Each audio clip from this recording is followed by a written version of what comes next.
அன்பார்ந்த எனதருமை யூடியூப் நேயர்களுக்கு வணக்கம். அதாவது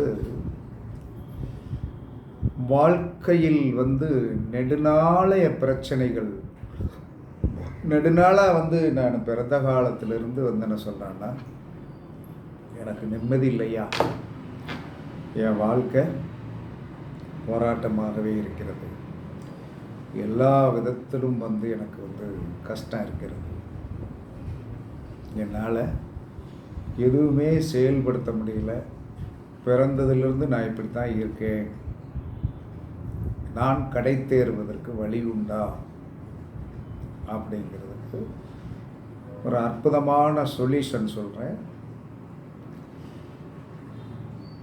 இது 100% நடக்கும், நடக்காமலாம் போகும், 100% நடக்கும். ஏன் நடக்கும்னு சொல்கிறேன்னா, ஒவ்வொரு விதமான திதிகளுக்கு பெரிய நடத்தி கொடுக்கக்கூடிய ஒரு சக்தி கண்டிப்பாக உண்டு. யோகங்களுக்கு, சில யோகங்களுக்கு நடத்தி கொடுக்கக்கூடிய என்ன சொன்னான்னா சக்தி உண்டு. அப்போ எல்லாமே என்ன சொல்கிறான்னா 27 நட்சத்திரங்கள், 27 யோகங்கள், 9 நவகிரகங்கள், 7 வாரங்கள், 11 கரணங்கள், இதுக்கு எல்லாமே 100% பலன் உண்டு. அதை எப்படி பயன்படுத்த வேண்டும் என்ற ஒரு முறை தெரியாமல் என்ன சொல்லலான்னா அதாவது அந்தந்த காலத்தில் ஓடும்போது என்ன சொன்னாலும் கொடுக்க காத்திருக்கிறது. நாம் என்ன செய்கிறோம்னா, அது இருக்கிற திசைக்கு எதிர் திசையில் போயிட்டு, அப்போ இந்த எதிர் திசையில் போகிறதை சரி பண்ணுவது எப்படி அப்படின்னா, இப்போ போராட்டமான பிரச்சனைகள், எந்த பிரச்சனை வேணாலும் எடுத்துக்கிடுங்க, நம்மளுடைய வாழ்க்கையில் எந்த பிரச்சனை வேணாலும் எடுத்துக்கிடுங்க, அந்த பிரச்சனைக்கு தீர்வு என்பது கண்டிப்பாக உண்டு. இதில் என்ன சொன்னான்னா, உங்கள் ஜாதகம் யோக ஜாதகமாக இருக்கலாம், அவயோக ஜாதகமாக இருக்கலாம், என் குப்பை அப்படின்னு கூட சொல்லியிருப்பாங்க. சில ஜோசியர்கள் ஜாதகத்தை பார்த்தவொன்னே தூக்கி வீசுவாங்களாம். அப்படி என்கிட்ட சொல்லியிருக்காங்க, ஜாதகத்தை தூக்கி வீசிட்டாங்க சார் அப்படின்னு. அதையெல்லாம் சரி பண்ணி நான்லாம் கொடுத்துருக்கேன்னா, இங்கே வழிபாடு தான் நமக்கு எப்பயுமே வழிபாடு வச்சு தான் சக்ஸஸ் பண்ண முடியும். நம்மளுடைய சொல்லக்கூடிய பரிகாரங்கள் என்ன சொல்லலாம்னா, ரொம்ப தூரத்துல எல்லாம் கிடையாது, உங்கள் வீட்டுக்குள்ளேயே வச்சு நீங்கள் பண்ணிக்கிட வேண்டியதான்,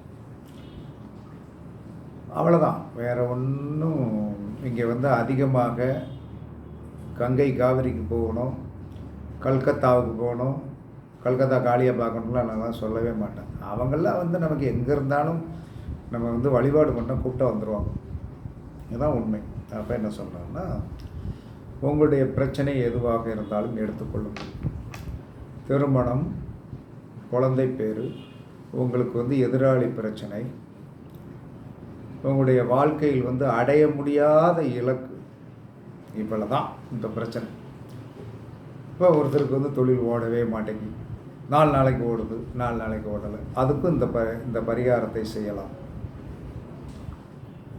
அதற்கு அடுத்து என்ன சொன்னாங்க, வீட்டில் சண்டை சத்தமாக இருக்குது, அதை என்னால் தீர்க்க முடியல, குழந்தை குட்டி சொன்னோடி கேட்க மாட்டேங்குது, பக்கத்து வீட்டுக்காரன் தண்ணியை ஊற்றி விட்டுறான், அடுத்த வீட்டுக்காரன் முறைச்சி பார்க்கான், சமூகத்தில் ஒரு அந்தஸ்தே இல்லையா, எனக்கு ஏதாவது வழி சொல்லுங்க ஐயா அப்படின்னு சொல்கிறவங்களுக்கு இலகுவான அழகான பரிகாரம், ரொம்ப சிம்பிள், எல்லோரும் குறிச்சிக்கிடுங்க.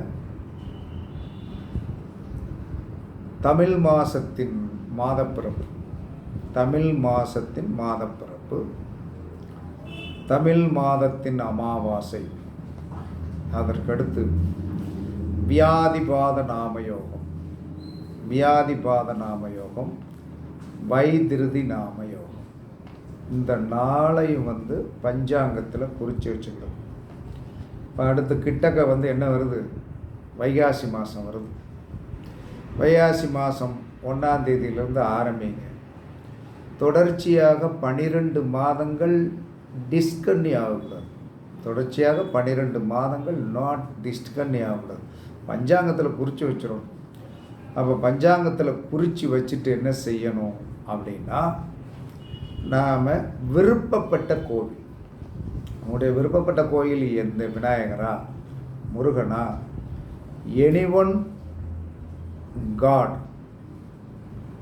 அல்லது உமன் காட் அல்லது மேல் ஆண் தெய்வம் அல்லது பெண் தெய்வம், இதை நீங்கள் என்ன சொல்கிறாங்கன்னா, இந்த 4 மாதப்பிறப்பு, அமாவாசை திதி, வியாதிபாத நாம யோகம், வைத்திருதி நாம யோகம், இந்த யோகங்களும் அமாவாசை திதியும் மாதப்பிறப்பும் 4 நாள் கண்டிப்பாக வந்துடும்.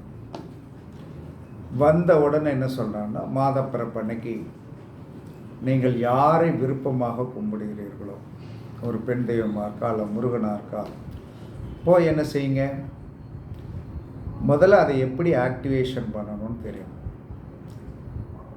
உங்களுடைய லக்கணம் தான் ஆக்டிவேஷன், உங்களுடைய லக்கணம் தான் ஆக்டிவேஷன். லக்கணம் எப்பையும்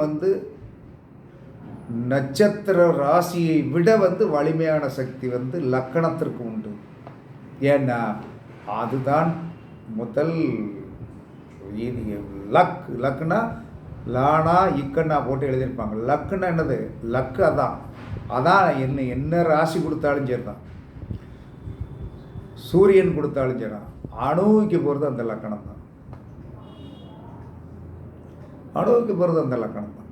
அப்போ மாதப்பிறப்பென்று உங்களுடைய லக்கணம் நெருப்பாக இருந்தால், மேசம் சிம்மம் தனுசா, லக்கணம் மேசம் சிம்மம் தனுசாக இருந்தால், அந்த கோவிலுக்கு நன்றாக விளக்கு போட்டு எப்பயுமே 2 தீபங்கள் நெய் தீபங்கள் ஏற்றிவிட்டு, அந்த தெய்வத்திற்கு என்ன சொல்கிறான்னா பூமாலை வாங்கி போட்டு ஒரு பழம்னா என்ன பழம் வேணாலும் வாங்கி கொடுங்க.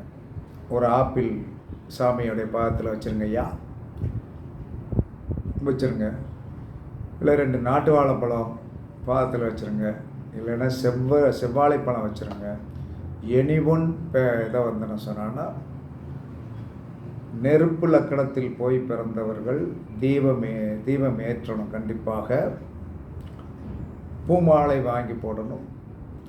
நிவேதானமாக அந்த பழங்கள் ஏதாவது கொடுத்து சாமி கும்பிட்டுட்டு உங்களுடைய கோரிக்கையை சொல்லிட்டு வந்துடணும் மாசப்பிறப்பன்னைக்கு.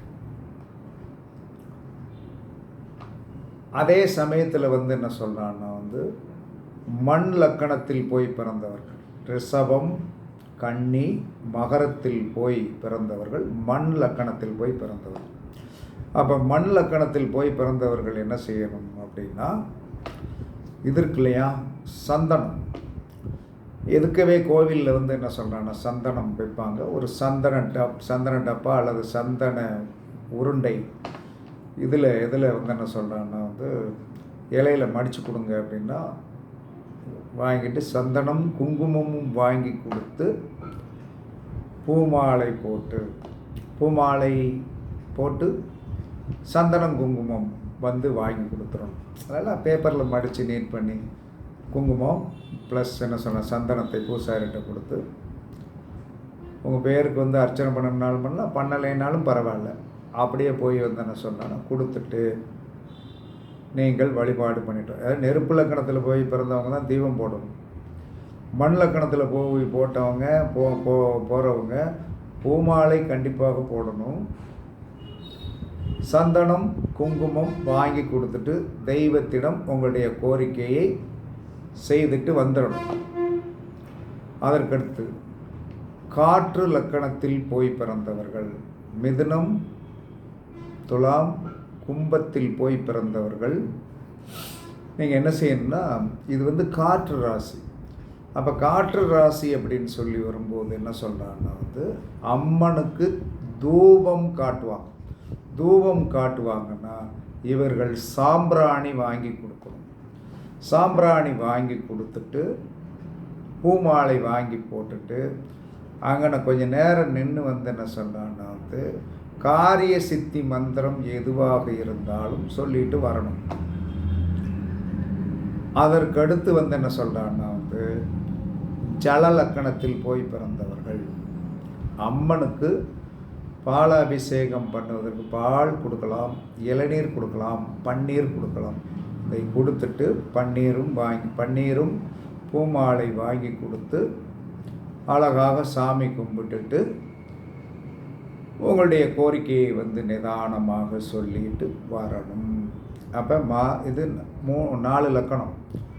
அதாவது நெருப்பு லக்கணத்தில் போய் பிறந்தவர்கள் தீபம் போடணும், மண் லக்கணத்தில் போய் பிறந்தவர்கள் சந்தனம் குங்குமம் கொடுக்கணும், காற்று லக்கணத்தில் போய் பிறந்தவர்கள் சாம்பிராணி போடுவது, சாம்பிராணி புகைக்கு உண்டான சாம்பிராணி வாங்கி கொடுக்கணும், ஜலலக்கணத்தில் போய் பிறந்தவர்கள் ஜல ரூபத்தில் ஏதாவது அம்மனையோ ஆண் தெய்வத்தையோ அவர்களுக்கு அபிஷேகம் பண்ணுவதற்கு வாங்கி கொடுத்துட்டோம். இந்த 4 லக்கணத்தில் போய் நான் யார், நான் என்ன லக்கணம், நான் என்ன கொடுக்கணும், நீங்கள் யார், என்ன லக்கணம் அதை தான் செய்யணும்.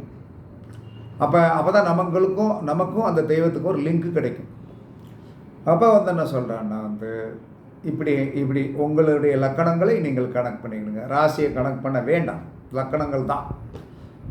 அப்போ என்ன சொல்கிறான்னா மாதப்பிறப்பு, அமாவாசை, வியாதிபாத நாம யோகம், வைதிருதி நாம யோகம், இந்த 30 நாளில் 4 நாள் நீங்கள் கோயிலுக்கு போனால் போதும். இதை தொடர்ச்சியாக 12 மாதங்கள் 48. அந்த 48 என்பது ஜோதிட சாஸ்திரத்தில் ஒரு மண்டலம் என்று வரும். அப்போ 1 வருஷமா அப்படின்னு இழுப்பீங்க. நீங்கள் கேஷுவலாக போயிட்டே வாங்க. அந்த உலகத்திலே என்ன சொல்கிறாங்கன்னா 30 வருஷமாக 27 வருஷமாக ஆன்மீகத்தில் கிடக்கிறவங்கள இன்னும் செயல்பட்டு கொண்டே இருக்கிறோம். அது செயல்பட்டால் தான் அதெல்லாம் நடக்கும். சும்மா சர்வசாதாரணமாக என்ன சொல்கிறாருன்னா உடனே எல்லாருக்கும் கிடச்சிட்டா என்ன சொல்கிறாருன்னா நம்ம சும்மாவாக இருப்போம், சும்மாலாம் இருக்க மாட்டோம். அதனால் உங்களுடைய தீராத எந்த பிரச்சனையாக இருந்தாலும் தீர வேண்டும் என்று சொன்னால் மாதப்பிறப்பு, அமாவாசை திதி, வியாதிபாத நாம யோகம், வைதிருதி நாம யோகம், இதை காலண்டரில் 30 நாளில் இது கண்டிப்பாக வந்துடும். ஏன்னா மாசப்பிறப்பு முதல் நாள் தமிழ் மாசப்பிறப்பு. அப்போ சொன்ன அமாவாசை திதி நீங்கள் பார்த்துருவீங்க. இந்த வியாதிபாத நாம யோகமும் வைதிருதி நாம யோகம் பார்ப்பது கொஞ்சம் சிரமமாக இருக்கும். யார்ட்டையும் பக்கத்தில் இருக்கிற ஜோசியர்கள்ட்ட என்ன சொல்கிறாங்கன்னா கேட்டு தெரிஞ்சுக்கணும். இன்றைக்கி இந்த மாதம் வியாதிபாத நாம யோகம், வைதிருதி நாம எப்போ வருதுன்னு சொல்லிட்டு என்ன சொல்கிறான்னா அவர்கிட்ட ஒரு புது பஞ்சாங்கத்தை கொண்டு போய் கொடுத்து, சாமி இதில் என்ன சொல்கிறான்னா அமாவாசை திதி ஹேண்டல் பண்ணுங்கள், வியாதிபாத நாம யோகத்தை, வைத்திருதி நாம யோகத்தை அண்டர்லைன் பண்ணுங்கள் அப்படின்னு குறித்து வாங்கிக்கிட்டு அந்த நாளையில் நீங்கள் இதை என்ன சொல்கிறான்னா போய் சாமியெல்லாம் கும்பிட்டு நான் சொன்னதை செஞ்சுட்டு அந்த கோவிலில் என்ன சொல்கிறாருன்னா என்ன சொல்கிறான்னா நீங்கள் போகும்போதே ஒரு இது கொண்டு போயிடணும். என்ன கொண்டு போயிடணும்னா இந்த வாயில்லா ஜீவன்கள் என்று சொல்லக்கூடிய எறும்பு, புழுப்பூச்சிகளுக்கு ஏதாவது போடணும். அப்போ என்ன சொல்கிறேன்னா பச்சரிசி இருக்கு இல்லையா, பச்சரிசியை நறுங்க உடைச்சி தூள் பச்சரிசி இருக்கும். அந்த பச்சரிசி ப்ளஸ் கொஞ்சம் ஜீனியை ஜீனி ஒரு 2 ஸ்பூன், பச்சரிசி உடஞ்ச பச்சரிசி 2 ஸ்பூன் நல்லா மிக்ஸ் பண்ணி சாமியெல்லாம் கும்பிட்டுட்டு உங்கள் வேலையெல்லாம் முடிச்சுட்டு வரும்போது வெளியே அந்த கோயிலில் எப்படியாவது மரங்கள் இருக்கும். அந்த மரத்தை சுற்றி இதை தூவி விட்டுட்டு வாங்க. 1 வருடத்திற்குள் 1 வருடம் கணக்கு அதை நீங்கள் ரெகுலராகவே இதை பண்ணலாம். பண்ண பண்ண பண்ண பண்ண பண்ண பண்ண பண்ண என்ன சொல்கிறாங்க உங்களுக்கு இந்த ஒரு நிலை, நீங்கள் என்ன நிலையில் இருந்தீங்களோ அந்த நிலையிலிருந்து மாறுவதற்குண்டான ஒரு சாத்தியக்கூறுகள் 100% நடந்துடும். குழந்தை இல்லையா, ஓகே, அதுவும் தீரும். கல்யாணம் ஆகலையா, அதுவும் தீரும். வீடு கட்டலையா, அதுவும் தீரும். அதற்கடுத்து சொன்னா உங்களுக்கு என்ன பிரச்சனை யார் பிரச்சனையோ அந்த பிரச்சனையை இந்த 4 நாட்கள் கரெக்டாக 12 மாதங்கள் 48 தொடர்ச்சியாக செய்தீர்கள் என்று சொன்னால் வாழ்க்கை கண்டிப்பாக மாறும் மாறும் மாறும். இது உண்மை. இதை செயல்படுத்தி பாருங்கள். வாழ்க்கை சிறப்பாக இருக்க எங்களுடைய ஜோதிட ஆராய்ச்சி மையம் என்றைக்குமே இந்த மாதிரி அறிவு சார்ந்த விஷயத்தை சொல்லி கொடுத்து கொண்டே இருக்கும். உங்களிடமிருந்து விடைபெறுவது சிப்பிப்பாறை ஜோதிடரசு ஆதி ராகவன் ஜெயபாலாஜி. சுகமே சொல்க சுகமே சொல்க. வாழ்க வளமுடன் வாழ்க வளமுடன். வணக்கம் வணக்கம் வணக்கம்.